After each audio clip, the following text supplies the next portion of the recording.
भी की हुआ करती है। यह इतिहास सारा संसार जानता है, इसलिए मैंने संक्षेप में वर्णन किया है। सती ने मरते समय भगवान हरि से यह वर मांगा कि मेरा जन्म जन्म में शिवजी के चरणों में अनुराग रहे। इसी कारण उन्होंने हिमाचल के घर जाकर पार्वती के शरीर से जन्म लिया। सबसे उमा जी हिमाचल के घर जन्मी। तब से वहाँ सारी सिद्धियाँ और संपत्तियाँ छा गईं। मुनियों ने जहाँ तहाँ सुंदर आश्रम बना लिए और हिमाचल ने उनको उचित स्थान दिए। सदा सुमन फल सहित सब द्रुम नव नाना जाति प्रगति सुंदर शैल पर मनी आकर बहु भांति। उस सुंदर पर्वत पर बहुत प्रकार के सब नए नए वृक्ष सदा पुष्प फल युक्त हो गए और वहाँ बहुत तरह की मणियों की खानें प्रकट हो गईं। सारी नदियों में पवित्र जल बहता है और पक्षी पशु ब्रह्म सभी सुखी रहते हैं। सब जीवों ने अपना स्वाभाविक बैर छोड़ दिया और पर्वत पर सभी परस्पर प्रेम करते हैं। पार्वती जी के घर आ जाने से पर्वत ऐसा शोभामान हो रहा है जैसे राम भक्ति को पाकर भक्त शोभामान होता है। उस पर्वतराज के घर नित्य नए नए मंगलोत्सव होते हैं, जिसका ब्रह्मादि यश गाते हैं। जब नारद जी ने ये सब समाचार सुने तो वे कौतुक ही से हिमाचल के घर पधारे। पर्वतराज ने उनका बड़ा आदर किया और चरण धोकर उनको उत्तम आसन दिया। फिर अपनी स्त्री सहित मुनि के चरणों में सिर नवाया और उनके चरणोदक को सारे घर में छिड़काया। हिमाचल ने अपने सौभाग्य का बहुत बखान किया और पुत्री को बुलाकर मुनि के चरणों पर डाल दिया। त्रिकालय सर्वज्ञ तुम्हें गति सर्वत्र तुम्हारी, कहूँ सुता के दोष गुण मुनिवर हृदय विचारी। और कहा हे मुनीश्वर आप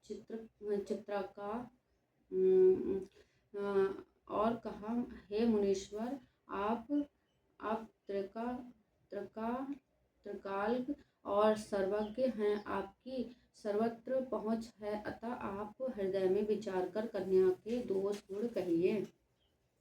नारद मुनि ने हंसकर रहस्ययुक्त कोमल वाणी से कहा, तुम्हारी कन्या सब गुणों की खान है। यह स्वभाव से ही सुंदर, सुशील और समझदार है। उमा, अंबिका और भवानी इनके नाम हैं। कन्या सब सुलक्षणों से संपन्न है। यह अपने पति को सदा प्यारी होगी, इसका सुहाग सदा अचल रहेगा और इससे इसके माता पिता यश पावेंगे। यह सारे जगत में पूज्य होगी और इसकी सेवा करने से कुछ भी दुर्लभ ना होगा। संसार में स्त्रियां इसका नाम स्मरण करके पतिव्रत रूपी तलवार की धार पर चढ़ जाएंगी।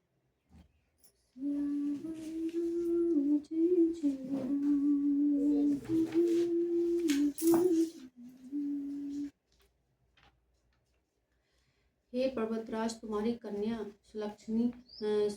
सुलक्षणी है। अब इसमें जो 2-4 अवगुण हैं उन्हें भी सुन लो। गुणहीन, मानहीन, माता पिता हीन, उदासीन, यशहीन, लापरवाह, जोगी, जटिल, अकाम, मन नगन, अमंगल, भेष, अस स्वामी एहि कह, मिलिहि परि हस्त आसी रेख। योगी, जटाधारी, निष्काम, हृदय नंगा और अमंगल भेष वाला ऐसा पति जिसको मिलेगा, इसके हाथ में ऐसी ही रेखा पड़ी है। नारद मुनि की वाणी सुनकर उसको हृदय में सत्य जानकर पति पत्नी हिमवान और मैना को दुख हुआ और पार्वती जी प्रसन्न हुई। नारद जी ने भी इस रहस्य को नहीं जाना, क्योंकि सखी व हरि दशा एक सी होने पर भी भीतरी समझ भिन्न भिन्न थी। सारी सखियां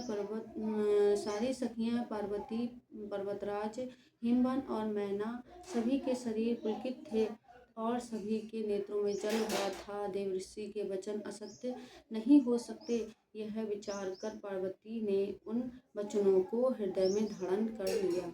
उन्होंने शिव जी के चरण कमलों में स्नेह उत्पन्न हो आया, परंतु मन में यह संदेह हुआ कि उनका मिलना कठिन है। अवसर ठीक न जानकर उमा ने अपने प्रेम को छिपा लिया और फिर सखी की गोद में जाकर बैठ गई। देवर्षि की वाणी झूठी न होगी, यह विचार कर हिमवान, मैना और सारी चतुर सखियां चिंता करने लगी। फिर हृदय में धीरज धरकर पर्वतराज ने कहा, हे नाथ, कहिए अब क्या उपाय किया जाए।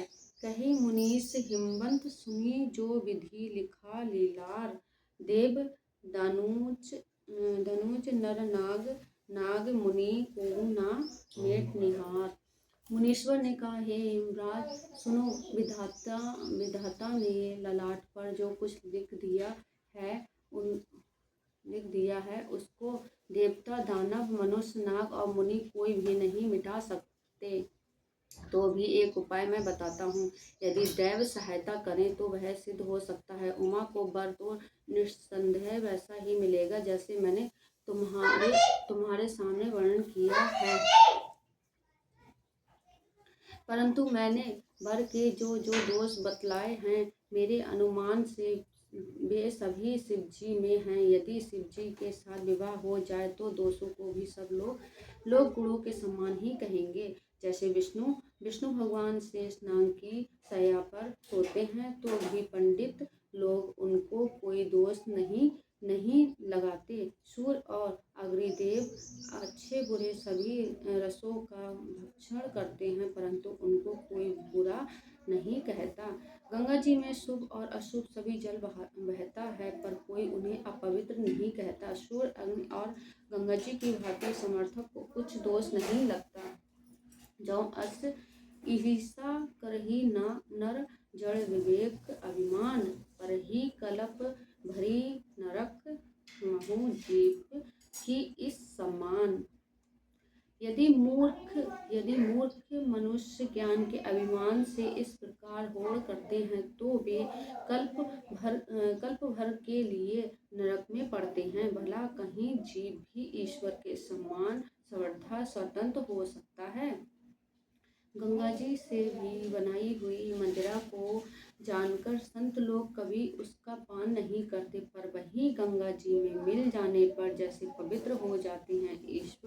ईश्वर और जीव में भी वैसा ही भेद है। शंभु सहज समर्थ भगवाना, एहि विवाह सब विधि कल्याणा। दुराराध्य पै अहि महेशु, आशुतोष पुनि किए कलेशु। सिया